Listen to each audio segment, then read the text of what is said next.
Wulinkama Alkalo yalo ya bondile mimbije. So we interviewed him, and it was interesting. Ako kibanying, you know, Keba ate Alkalo nying others Beko is politically motivated. Keba nying ko ala governor nene ya kumanle governor kai ko munati na president buka ganye Wulinkama. Akate kai ko bila buka ganye barkununga ka ganyele. So after inata kumande later o dia la ya bondi so ngamre minke jefa badi ngolombang, and then the VDC and the Alkalo, they are not cooperating with that, they are not happy with that. Wasifalu, is the council not involved in these things? Because, I mean, it's under Brikama Area Council. Yeah, yalo, by right. Yalo, in the system we have a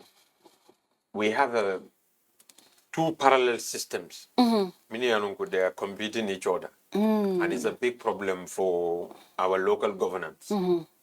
Meaning get a problem with it. Kabiran Jawara Beja from when Gambia independence.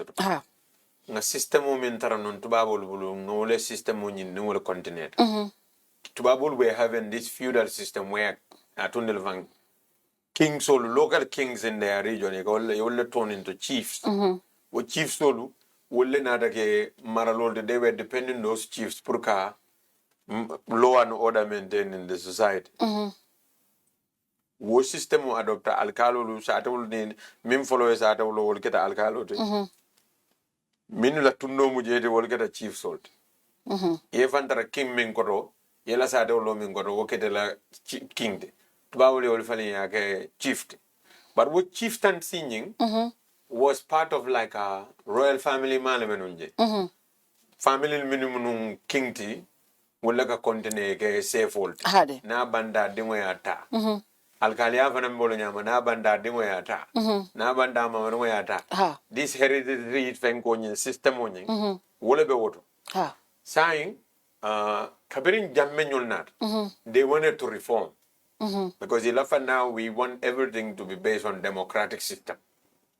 Elected by the people and accountable to the people. Akanake ndola la family mo everything. So but in other means instead of a chief alban, it all fanang ilelenda chief alka. See what I mean? Yeah. So they brought in village level. They brought in VDCs. Because now VDCs should be responsible for development. They should be elected or selected by their kabilos in the village. Yeah. So at the district level, they say we need wards. And then they brought in councillors to be elected by the people to go to the councils. And at council level, they brought chairman and mayors and other people. But they still retain the old feudal system of Alkalia in the village, Sepuya in the district. Yeah. And then to make the problem even more compounded, the governor have pena instead of commissioner. The governor have pena into the region. We became the first country, like a governor to elect. Yeah. So you have these new two systems now, each trying to find its own footing on the ground. So now each of them are fighting each other.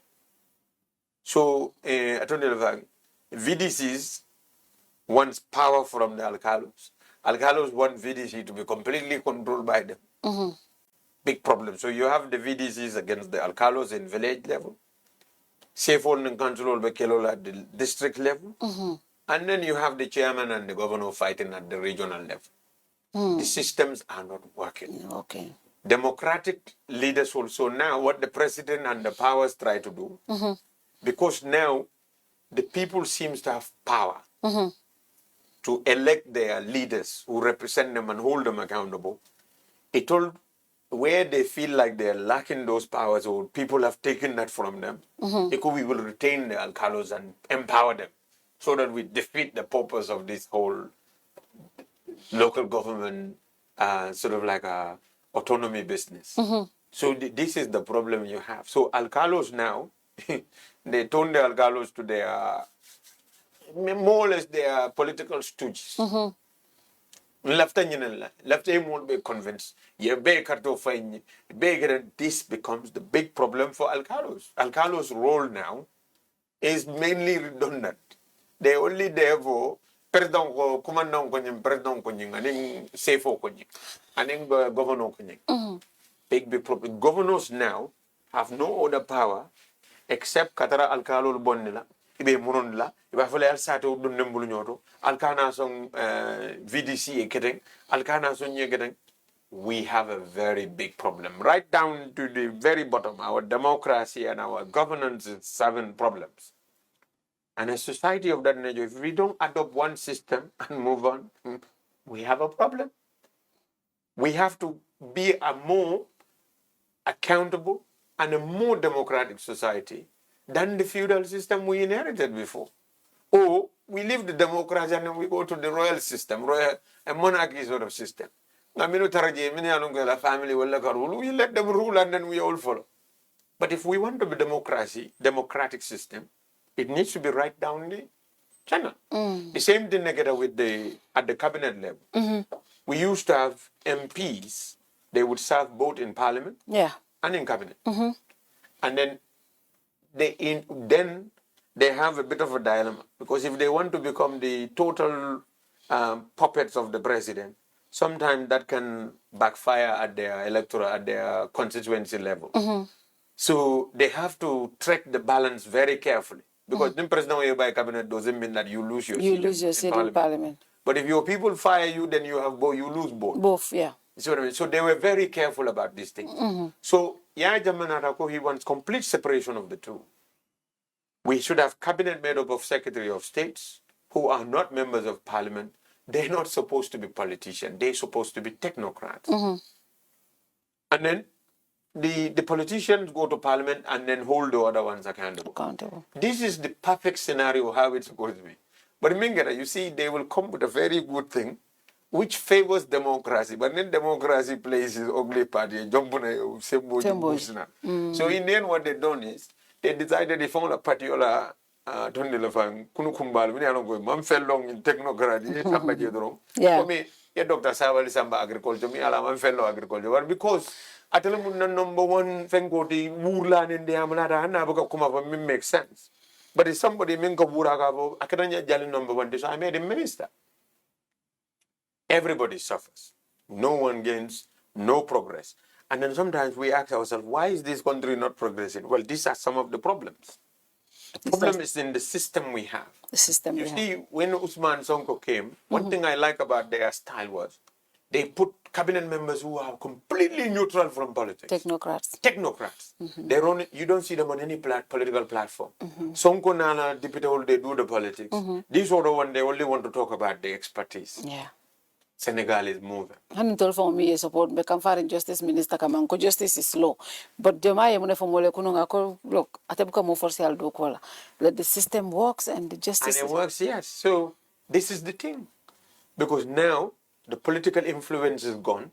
The person is saying, between me and God and in my responsibilities, I am going to make sure I perform to the best, or to the best of my ability. And then he's doing that, everybody benefits. All the political parties feels like they can enter into the office of the minister. But minister Minkalwaka, you didn't call the Malavile, you didn't and then we are farmers. How is that minister going to be responsible for our farms? Or of the progress of our farms? Everything is politicized down to the wire.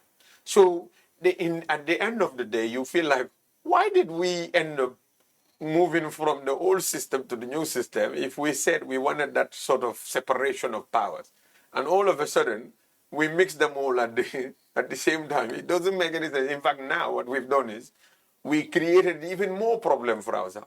And then Barrow took it to another level. He created ministers of advisors. He also created ministers of political supporters as advisors. So you have 2-3 layers of problem. MPs, cabinet, advisors. How is that system going to work? It is not working, and they need to understand that a system like that cannot work. It's not working anywhere. No one is doing it in any part of the world because they know it cannot work, and we are doing it. The same thing even at the village level. This is the struggle everybody is having at most villages in the region.